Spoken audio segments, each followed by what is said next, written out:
The frick is up, guys? I am a gaffer in Orange County. My name's Chase, and I just got these new Godox mirror panels. I'm sure you've seen them.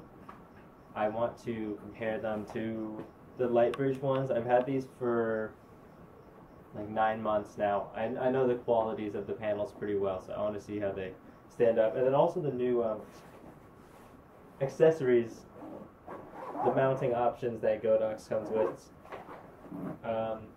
Not gonna do any close-ups. Oh, not gonna do any close-ups, but I can come closer to the camera. This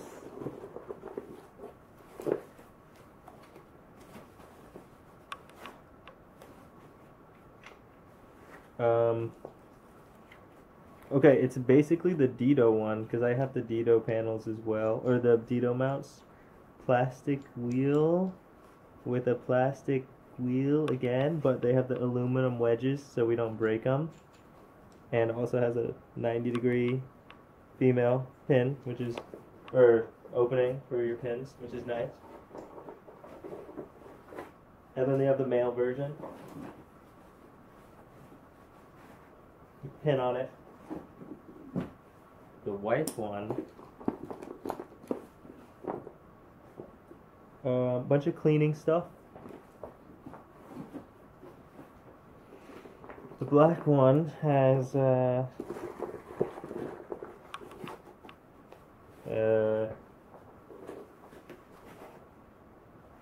okay, same thing, and okay, another male wheel. So something about the Godox that is good already. The Lightbridge ones don't come with the wheels and the pins, so you have to pay, I don't know, probably $150 per wheel. This one comes with it, and actually I'll show you this custom one that this guy named Simon Joe on Instagram has. Highly would recommend these. They're, I mean, he does a bunch of like aluminum CNC stuff, but a super thick plastic wheel, aluminum wedge, and then there's a ball on it. So you have your C-stand head adjustment, and then you could do your micro adjustments. Obviously you probably shouldn't do this too much, but I crank it half, and then you could just bend it. I know it's probably not good for aluminum, but micro adjustments, very nice.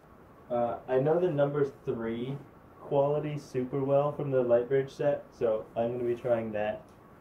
And I like using the Godox with the norms pins because you have a lot of range in terms of tilt from the C-stand head, so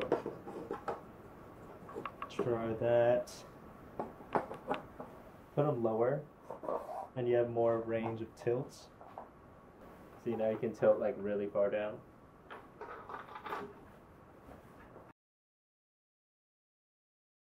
So the Lightbridge one by my eye looks slightly glossier. Of course, I'm going to shoot a light into it and we'll find out. I have the trusty Aperture 60X.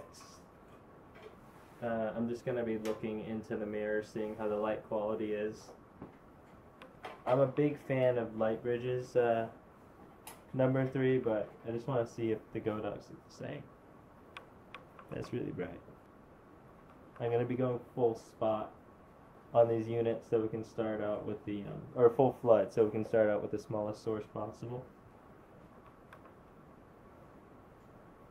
Pretty soft. Okay, definitely different. So, as I said, the Lightbridge has a much glossier surface. You can see the source in the Lightbridge one, the point, quite a bit more, so I'm guessing when we point it at the wall, the number 3 is going to be pingier, but let's do a test.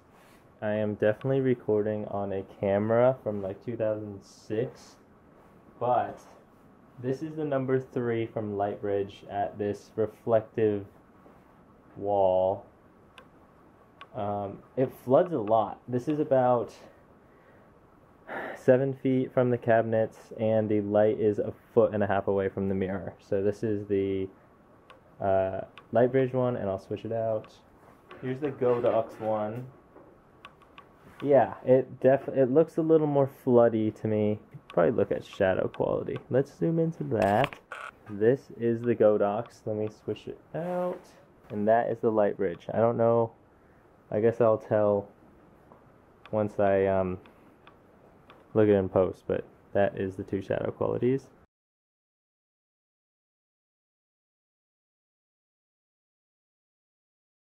The next thing I wanted to look at is the streak.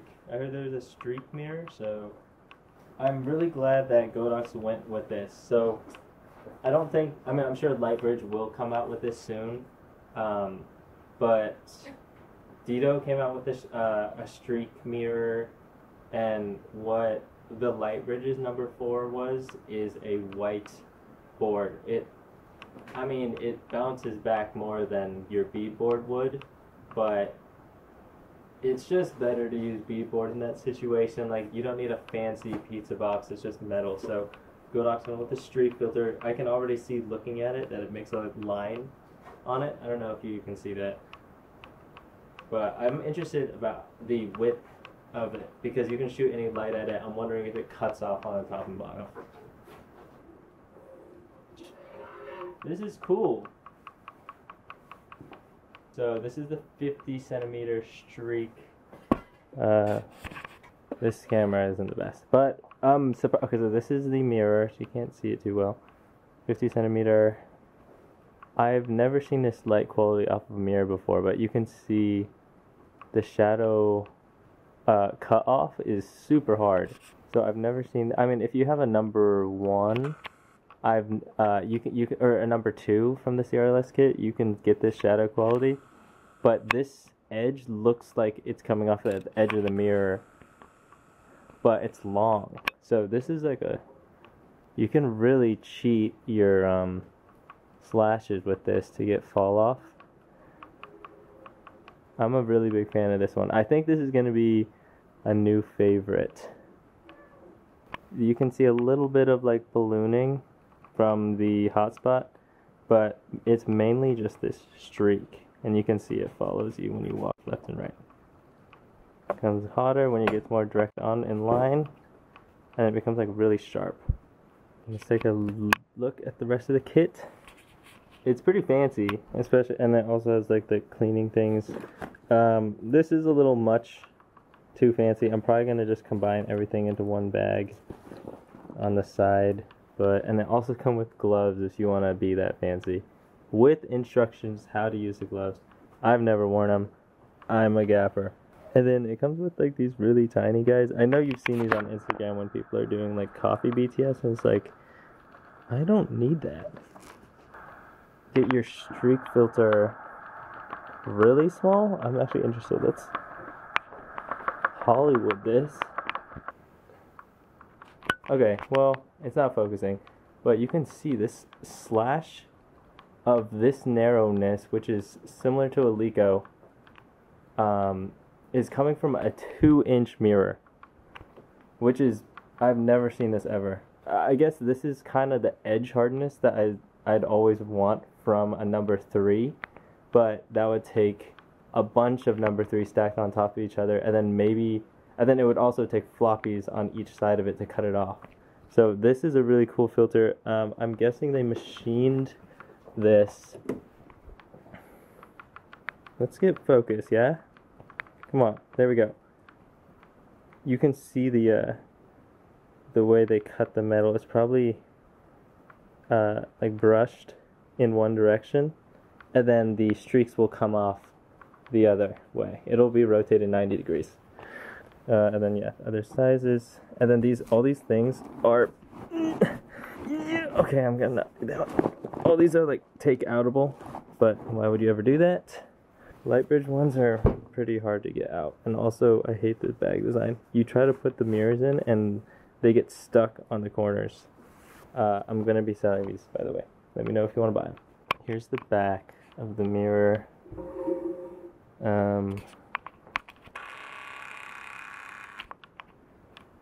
They are labeled just as good as the Lightbridge ones. I wish this extended all the way down because you can get a lot more tilt range. I'll see how low this one is, and I'll show you why. And don't do this because I'm a professional, but you can break the American head in the hole. Ooh! Ooh! Okay, well, that happened, but it's okay. See how much angle you can get when this is closer to the bottom of the mirror? You're lacking some of that here, but it's fine because you have the pin where you can go 90 degrees, or you can use these. I think I got them for around $100 each from the Simon Joe guy. He makes a lot of other stuff, like camera support. Lightbridge's version of this is in an anvil case, but it has wheels, so I like that a lot, though it's probably another 2/3 of this weight on top of it. So, I mean, this is hand holdable. It has like the top carry handle, so it's not bad. I bought the Godox ones solely because they were cheaper and you can get a lot more of the sizes. I doubt the 2-inch and 10cm ones are going to be too...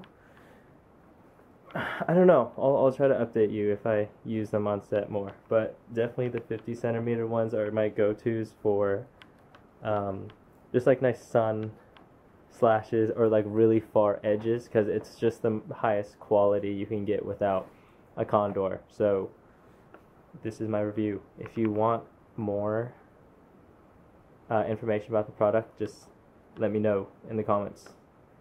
Goodbye.